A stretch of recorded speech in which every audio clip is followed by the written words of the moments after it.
Hello friend, তো আজকে একটা মোচার রেসিপি নিয়ে এসেছি। তো প্রথমে আজকে বানাবো মোচার ঘন্ট, শুকনো শুকনো করে রান্না করব।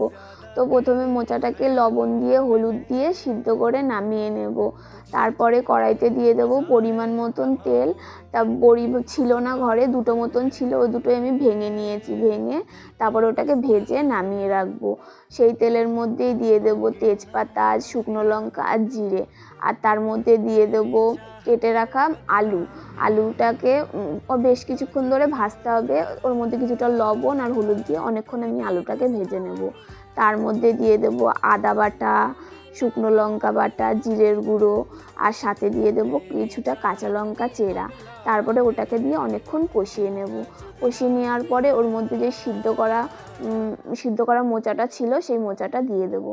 দিয়ে ওটাকে একটু নাড়িয়ে চাড়িয়ে নিয়ে ওর মধ্যে দিয়ে দেবো সেই ভেজে রাখা বড়িটা দিয়ে ওটাকে বেশ কিছুক্ষণ ভালো করে কষিয়ে নিতে হবে। কষিয়ে নিয়ে ওটাকে ঢাকা দিয়ে দেবো।